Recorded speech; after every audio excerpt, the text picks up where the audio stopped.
Pinulbos sa tinambakan ng SMB ang Barangay Ginebra sa kanilang bakbakan sa Game 4 ng kasalukuyang ginaganap na PBA Philippine Cup.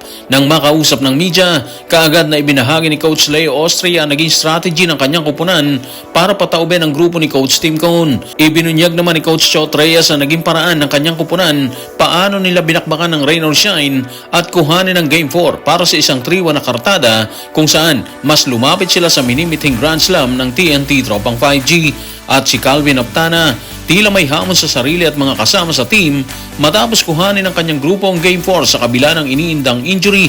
Tutukan po natin ang lahat ng yan, pero bago yan, pakisubscribe, like and share na lang muna para pareho tayong updated. Matapos ang dikit na first half ng bakbakan, tuluyang iniwan ng SMB ang karibal at kapatid na Barangay Ginebra's third quarter ng laban. Sa pamamagitan ng pagtutulong-tulong ng grupo, itinala nila ang isang 17-0 run ng kanilang koponan.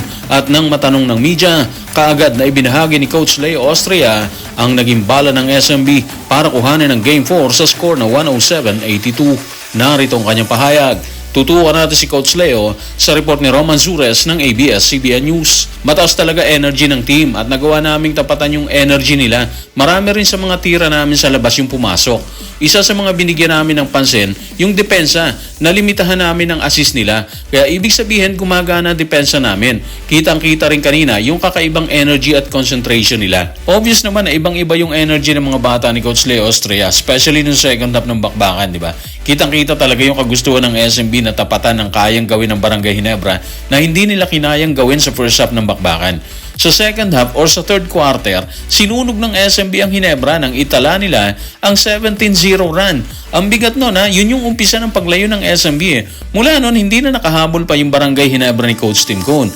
Kahit anong gawin nila, hindi na talaga kinaya ng grupo ni Coach Tim. Tapos, nalimitahan din ni Coach Leo yung pananalasa ni Scotty Thompson sa rebound. Kilala naman nating lahat si Scotty bilang isa sa mga top rebounders ng liga kahit hindi naman siya talaga mataas, di ba? Kakakuha lang niya ng karangalan sa 2,000 defensive rebounds at 1,000 offensive rebounds ngayong season. Pero kagabi mga playoffs, zero siya sa departamentong yan. Wala siyang naitalang rebound. Yung score niya hindi rin maganda, 11 points lang siya. Si RJ Barrientos na sinandala ng Ginebra noong nakaraang bakbakan, 9 puntos lang din siya dito. Si Troy Rosario, si Jamie Malonzo, bumanat din sila kagabi. Pero hindi sapat ang 40 ni Troy at 12 ni Jamie Malonzo para sagasaan yung SMB. Ang bigat kasi ng pananalasa ng SMB sa pangunguna ni CJ Perez, ni Wami Chongson, si Jericho, at si Bronjal. Sila talaga yung sumunog sa grupo ni Coach Tim kahit dala-dala nila yung bentahe sa pagpasok ng laban. Bunga ng itinala nilang 2-1 na kartada. Sa ngayon, pareho na sila. 2-2 na yung kartada kaya bakbakan to the max yung susunod na laban sa Game 5. Walang dudang tagilid ang Barangay Ginebra sa Game 5 ng bakbakan sa semis na tila hindi naiiba sa kalagayan ng rain or shine ni Coach Yang Giao. Kagabi, kinuha ng mga bata ni Coach Chot ang ikatlong panalo ng kanyang koponan. Dahilan para tuluyang lumapit ang kanyang grupo sa minimiting Grand Slam. Tanong, ano ang ginawang paraan ni Coach Chot para may panalo ang Game 4 versus rain or shine? Tutukan natin si Coach Chot sa report ni Ruben Terrado sa Spain. Sa huli, ang depensa namin na nagbigay ng lakas namin sa opensa. Kada may pagpigil kaming nagagawa doon, nagkakaroon kami ng mas maraming pagkakataon para makascore. Nag-adjust din kami sa halftime para mas makounter ang mga defensive schemes nila. Ang bigat din ang ginawa ng TNT kagabi Kung pinangunahan ni CJ Perez ang SMB versus Ginebra, etong TNT grabe, may Kubuntin, may Orin, may Eram sa second half po yan. Iba yung kinamada nila nung time na gustong humabol ng players ni Coach Yang Giao.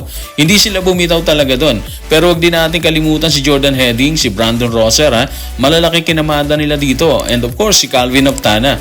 So dahil sa panalo nila, papalapit na talaga sila sa finals. Isang hinga na lang sila Uupo na ulit sila sa unang slot para harapin ang mananalo sa Gin Kings versus SMB.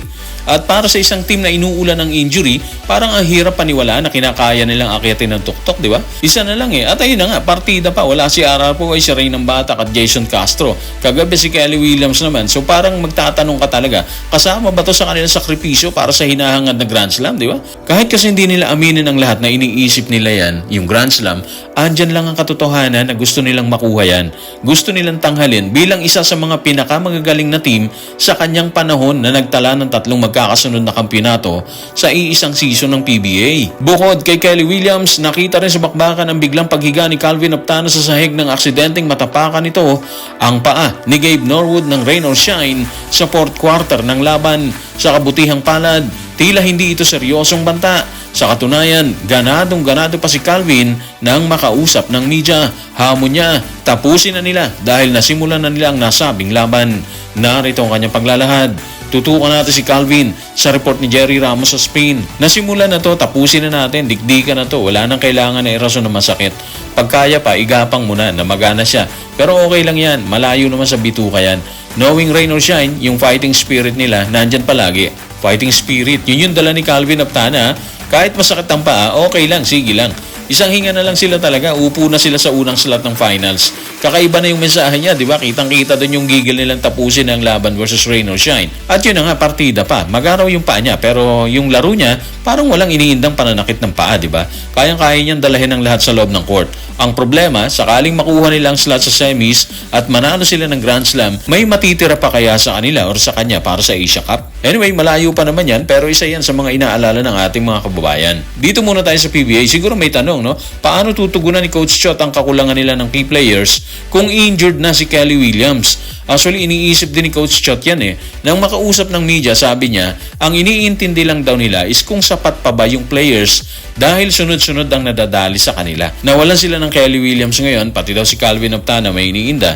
Pero sabi naman niya, ganyan na talaga sila dati pa. Kung anong meron sila or kung sino ang andyan sa kanila, sila yung susunod na maninindigan. Palaban yung mentality, di ba? Kung sino yung andyan, yun yung pagtsatsagaan nila. Sila ang susunod na makikibaka para sa team. So, expect na natin sa susunod na laban, may iba na naman siyang game plan versus rain or shine dahil nabawasan na naman sila dyan. At sa panig ng rain or shine, wala pa tayong mailalabas na pahayag mga ka-playoffs. Ganun din ang Barangay Ginebra.